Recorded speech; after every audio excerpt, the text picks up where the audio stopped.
Un caso concreto de propaganda política del que la hace y del que la recibe. Imaginemos que tenemos una segunda vivienda, un sitio vacacional, ¿no? La vivienda de tus abuelos en un pueblo con playa. Y vamos allí en vacaciones, entonces de repente en nuestro Facebook empiezan a aparecer muchas noticias de ocupas. Y más en la región, en la ciudad donde tenemos esa vivienda. Y empezamos a pensar que es un problema grave porque día tras día tenemos noticias de ocupas. De repente, pasado ese tiempo, una vez que ya estamos preocupados, ¡boom!, el partido X nos ofrece la solución. Ellos harán leyes más duras contra los ocupas, algo que a nosotros ya nos preocupaba bastante.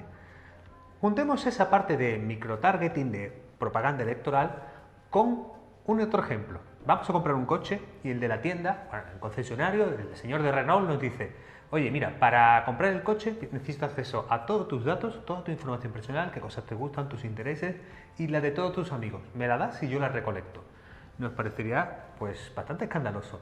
Estos dos ejemplos se parecen mucho a lo que ha pasado con Cambridge Analytica, los datos de Facebook y la propaganda política de las campañas de Trump o el Brexit. Un escándalo, el mayor escándalo, probablemente la mayor crisis de Facebook en su historia, pérdida de 50.000 millones en valoración bursátil y una crisis de imagen en los medios de todo el mundo. Vamos a hablar de eso, se lo vamos a explicar todo y vamos a debatir qué futuro le espera a la empresa de Zack. Bueno, pues si te parece, empezamos por uno de los artífices detrás de todo este movimiento, que es Christopher Wylie, que es un joven de 28 años, científico de datos, que empezó su carrera laboral intentando ayudar en Reino Unido a que partidos políticos ganaran elecciones, o en este caso no perdieran demasiados votos en las elecciones.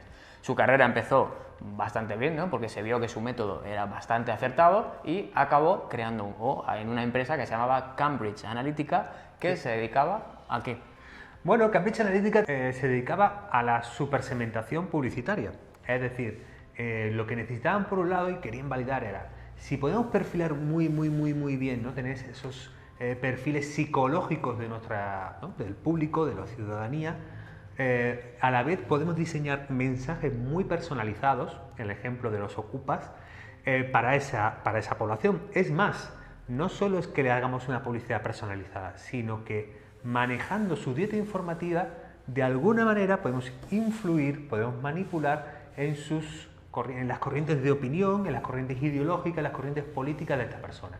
Si tú eres un partido que está muy lejos de donde yo te quiero promocionar, pues a lo mejor mi estrategia es: te voy a hablar muy mal de tu partido porque a lo mejor así no votas y gano. Si tú podías estar cerca, te voy a mandar justo los mensajes más cercanos, aprovechando toda la data que puedo tener de ti.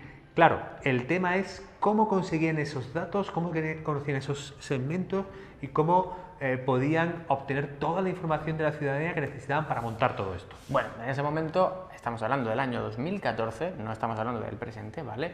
Cambridge Analytica lo que hizo fue, y con Christopher al mando, un test de personalidad, digamos que también se aprovechó de un agujero que tenía Facebook en su momento y que ahora comentaremos, y en ese test de personalidad, pues bueno, te hacía las típicas preguntas pues para conocerte mejor, en fin, te acababa sacando información pues de tu religión, de tu ideología o afiliación política, edad, dónde vivías, en fin, ese tipo de cosas que a lo mejor son datos desagregados que independientemente a lo mejor no tienen demasiado valor, pero juntos tienen un valor como perfil bastante importante. Claro, Facebook apunta, no ha habido una brecha de seguridad. Nadie, ningún cracker ha entrado en los servidores de Facebook, ha robado la información y se la ha llevado.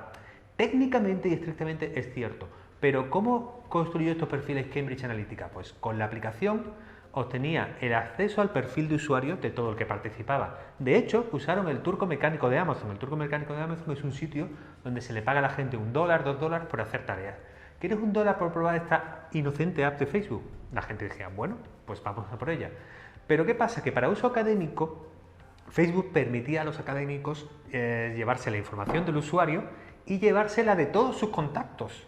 Es decir, llegaron a los 50 millones de perfiles gracias a esta treta. Claro, un amigo tuyo ha usado un test de psicología, tú lo ves y diciendo, oh, qué chorrada ha hecho, ¿no? Lo veías en Facebook, una chorrada más de Facebook, ¿no? Pero claro, lo que no sabíamos es que esta empresa de Cambridge Analytica estaba consiguiendo los segmentos y además nadie era consciente de dar los segmentos de sus amigos, estos amigos no se enteraban, es decir, el diseño de seguridad de Facebook en este caso era bastante terrible. Era bastante laxo y de hecho nadie se leía probablemente las condiciones de privacidad de Facebook y no había conciencia digamos, de configurar la privacidad en aquel momento. Entonces se aprovecharon de este agujero y lo que pasó después es que Facebook, un año después, se enteró de recolección de, insistimos, más de 50 millones de usuarios, que son tela, y lo que intentó fue, oye, Cambridge Analytica, por favor, estos datos me los tienes que borrar. Sí. ¿Qué pasó?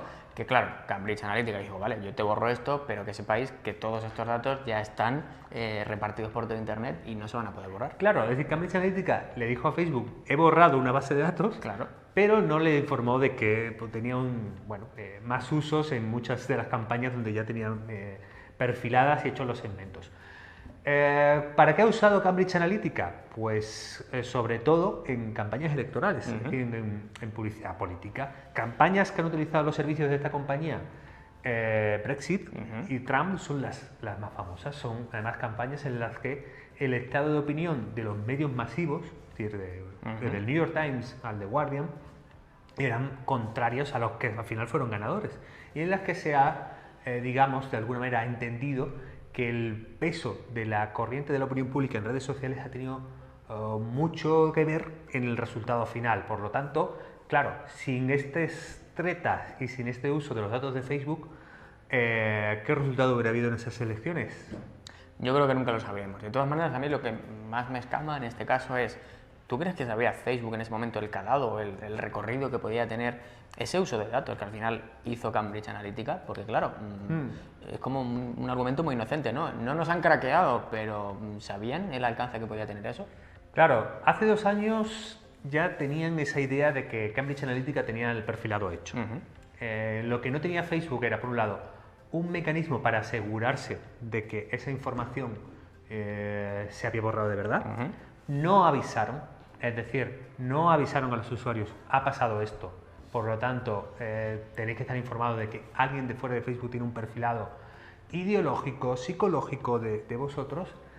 Y por último, no borraron el acceso a Cambridge Analytica hasta antes de ayer, hasta que Christopher pues, ha confesado en los medios de publicación, en los medios como The Guardian y New York Times, todo el escándalo. Por lo tanto, y durante estos años, Facebook ha estado facturando decenas y decenas, cientos de millones de dólares gracias a campañas políticas basadas en estos datos. Claro.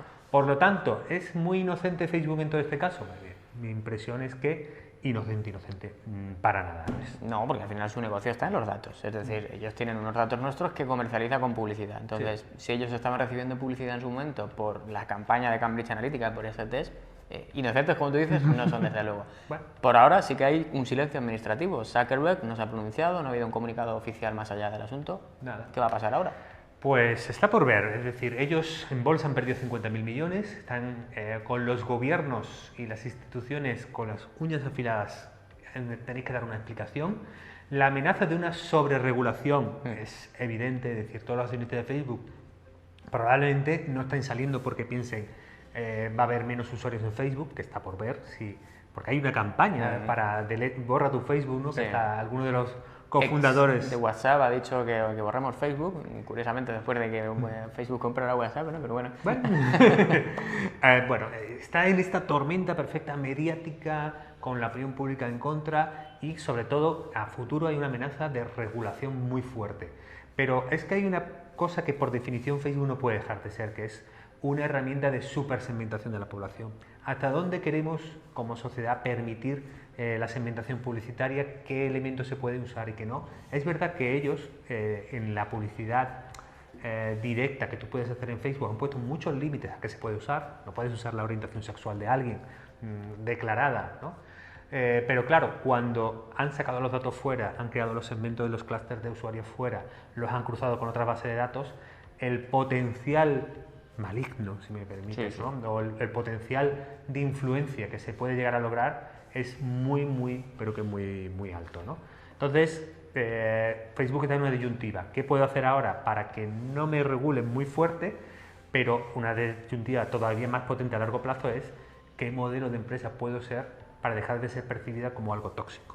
Sí, yo creo que ahora mismo el problema de la confianza, ¿no? Es uno de los grandes problemas que tienen, sobre todo en redes sociales, va a ser el principal que tienen que acometer del lado de los usuarios. Estamos hablando que del lado de regulación ya tenemos a Estados Unidos, a Reino Unido y a la Comisión Europea que quieren investigar qué ha pasado aquí detrás, pero del lado de los usuarios, si resulta que hace 4 años estaban obteniendo no solo mis datos, sino los datos de mis amigos y de mis contactos, ¿por qué voy a tener que seguir usando Facebook? Sí.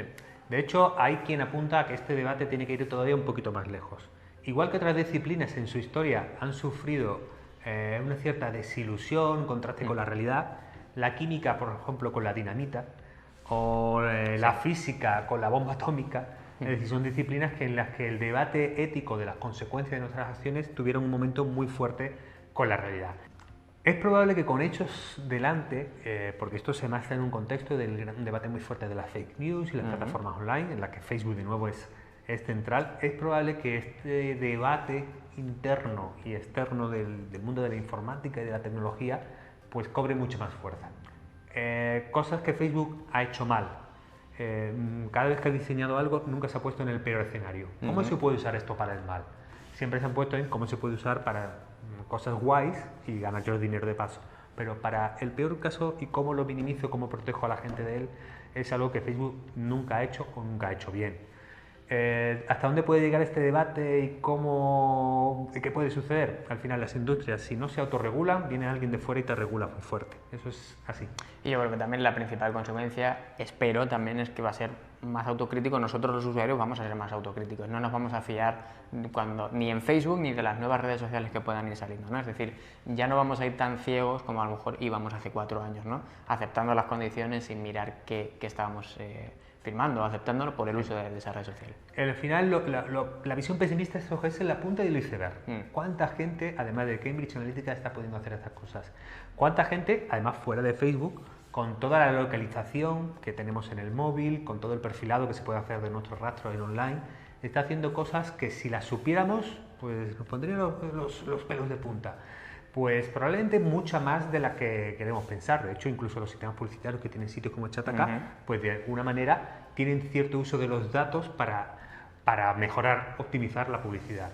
La pregunta es cómo, como industria y como sociedad, dibujamos esos límites. Que sí, que no, que estamos dispuestos a permitir, porque si al final tenemos, como decía Snowden, herramientas de vigilancia masiva como Facebook, que pueden utilizar gente con mucho dinero, es decir, las grandes empresas o grandes organizaciones políticas, para influir decisivamente en la cultura y la ideología de una sociedad, tenemos una bomba atómica informática.